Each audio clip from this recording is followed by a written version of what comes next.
大家好，欢迎来到文史大观园，我是大鹏。今天视频开始之前呢，想问大家一个问题：假如说当一个人需要司机的时候，他应该去找一个驾驶高手呢，还是去找一个完全不会开车的人呢？如果他拿这样的事儿去求神问卜，你觉得他精神正常吗？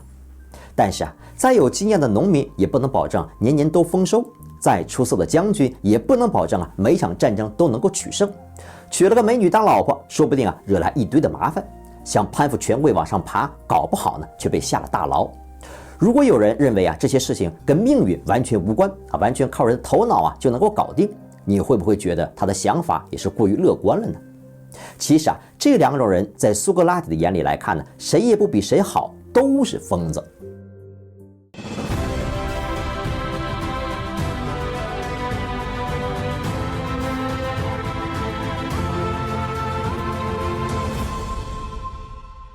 苏格拉底认为，但凡靠脑子想一想、权衡一下就知道结论的事儿，还要去求神问卜，这就是犯了对神不敬的罪。因为不论是盖房子、做手艺、种庄稼、做家务，还是搞管理，这神已经允许人类通过学习来掌握这些个技能了。不过呢，这类事情的关键点神还是留了底牌，让人猜不透，所以呢，这就需要占卜了。苏格拉底认为神明知道人类的一切大事小情，包括每个人的一言一行，甚至心里的小念头，那都看得是一清二楚神明是无所不在的，而且是关怀万物的。所以您知道吗？苏格拉底是一个经常占卜和祭祀的哲学家。对天天跟着他那些个小伙伴们他也是总是用自己的智慧和经验给他们很好的建议。至于那些自己不能确定的事儿，他也总打发他们去占卜。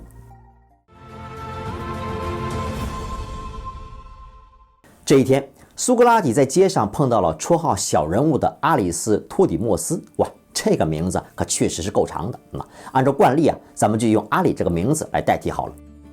苏格拉底早就听说阿里不信神，对于祭祀占卜的事儿，他都是嗤之以鼻，挖苦嘲笑。苏格拉底就对他说道：“阿里，请你告诉我，你是不是钦佩有智慧的人呢？”那还用说？那么你钦佩谁呢？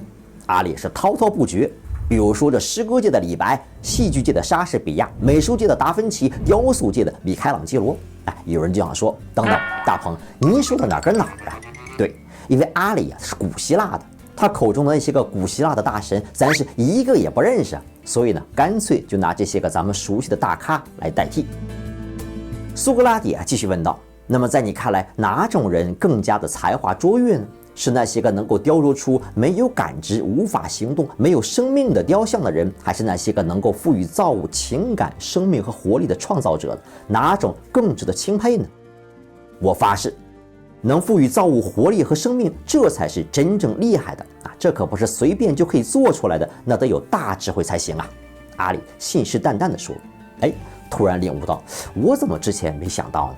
苏格拉底继续问道：“那么在这个世界上，有些东西虽然静静地存在着，但是呢，你不知道它有什么用途；而有些东西就是为了某种明确目的而诞生的。那么你认为哪个是偶然的产物，哪个又是智慧的杰作呢？”阿里秒回毫无疑问，那些个有明确目的的东西才是智慧的产物。那么最初造人的那位，给了人耳朵可以听到千般声音，给了人眼睛可以看到万种事物。如果没有鼻子，人怎么呼吸如果没有舌头，人又如何品尝？这还不算，对于娇嫩的眼睛造了眼睑，保护它的柔弱；造了睫毛为它挡风遮雨；造了眉毛为它挡住汗水和雨滴。如此精妙绝伦的人体，你说说看，究竟是偶然的产物，还是精心设计的结果呢？阿里是如梦初醒一样。这么看来这的确很像是一位睿智慈爱的创造者倾尽心血的杰作没错。此外，母亲有哺育婴儿的天性，子女呢也有求生的强烈渴望，你又是如何看待这一点的呢？阿里是若有所思，这也像是由一位愿意万物都生存下去的智者精心策划的结果这时阿里感到自己对世界有了全新的理解，而苏格拉底接下来的话更让他如同发现了新大陆一样的兴奋。苏格拉底继续向阿里发问：“你认为自己拥有一定的智慧吧？当然。那你凭什么就认为别处就没有智慧了呢？要知道，这物质可是无量无际的，而你身体里的物质只不过是那么一点儿。水是好汉的，而你身体里的水也只有那么一点儿。你就以为天下的智慧全都汇聚到你这儿了吗？而这个浩瀚无垠、包罗万象的宇宙，竟然是由某种没有头脑的东西维系着的吗？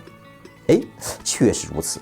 阿里承认自己确实以为宇宙是由某种没有头脑的东西维系着的，因为我看不见宇宙的缔造者，只能看见创造具体事物的那些个人呢，比如说工匠。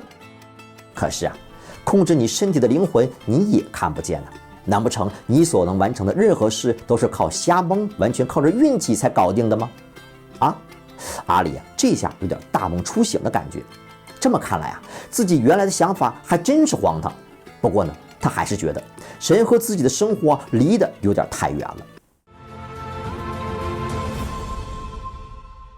但是苏格拉底，阿里说，我没有轻看神明，不过呢，我以为他们都非常崇高，已经不需要我的崇拜罢了。既然神明肯垂顾于你，那么他们越是崇高就越应该受到你的崇拜尊敬，不是吗？苏格拉底反问道。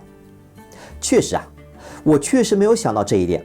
不过呢，阿里似乎还是觉得神或许给了世上万物同样的恩典，并没有给人类什么特别的关照。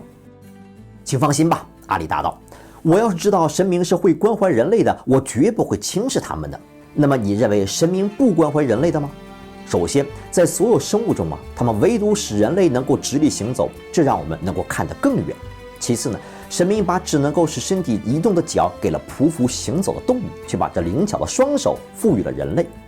有了这双手，人类就有了创造更大幸福的可能性。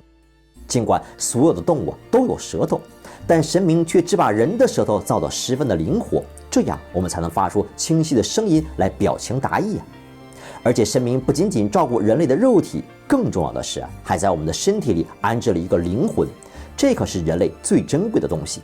你想，哪个动物比人类更厉害，懂得治病养生、勤奋学习、追求知识呢？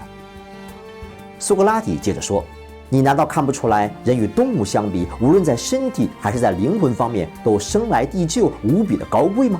比如一个生物长着牛的身体，要是没有双手，那么再多的愿望如何实现呢？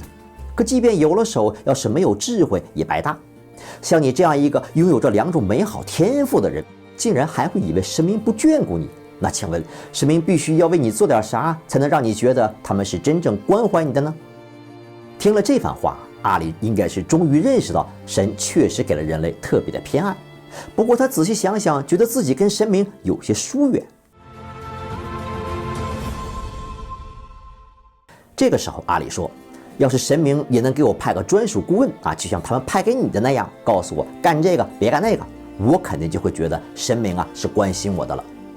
原来苏格拉底私底下常对朋友说，他常能感受得到耳边一个小声音，告诉他哪些事不能做。苏格拉底认为这是神明对他的启示。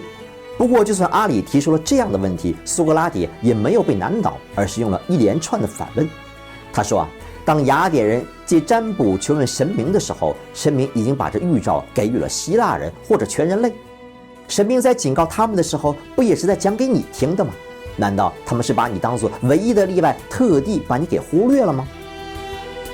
如果神明无法造福人类或者惩罚人类，人类又怎么会在心中树立起对神明的这种信念呢？人们又怎么可能一直受骗而觉察不到呢？你没有发现这最古老最有智慧的社会、城市和国家都是尊敬神明的吗？我的好朋友，你应该懂得。苏格拉底继续说道，住在你身体里的智慧既然能够随意指挥你的身体，那你也应该相信充满宇宙的智慧也可以随意指挥宇宙间的一切，而不应当认为你能看到眼前的建筑，而神不能在瞬间看尽一切，或者你能想到这里的事情，而神不能同时洞察一切。要是你通过帮助别人就能发现谁愿意帮助你，通过给人恩惠能找到谁会回馈你，通过征求别人的意见能看出谁是聪明人，同样你也可以试试看，用敬拜神明的方式来感受他们，看看他们会不会把那些对人类隐藏着的事情告诉你。这样你就能发现神明具备了那种能力和性情，能够同时看到听到一切的事情。这不正是中文所说的头上三尺有神灵的道理吗？看来人类无论生活在地球的哪个地方，这些个智慧都是相通的。在回忆苏格拉底一书中苏格拉底的学生斯洛芬描述到，苏格拉底经常说他得到了神明的指引，他常常给他的朋友们提建议，告诉他们应该做什么，不应该做什么，并且暗示这些个建议来源于他接收到的神的预示。斯诺芬提到，那些按照苏格拉底的建议行事的人总是获得良好的结果，而那些无视他的建议的人最终都后悔了。因此，不论是通过占卜得知的，还是通过神明的直接隐示，苏格拉底所得到的神谕都是很准的。斯诺芬强调，苏格拉底跟神祈祷时他只祈求神赐给他好东西，至于什么是好的，他觉得只有神最清楚。还有，当他认为是神明在指使他做事的时候他绝不会听从别人的劝告，就好比一个问路的人绝不会让盲人和不认路的人为自己带路一样。正因为这样，每当看到有人担心被别人责骂而不能够按照神明的指示去做，苏格拉底总是斥责他们愚昧。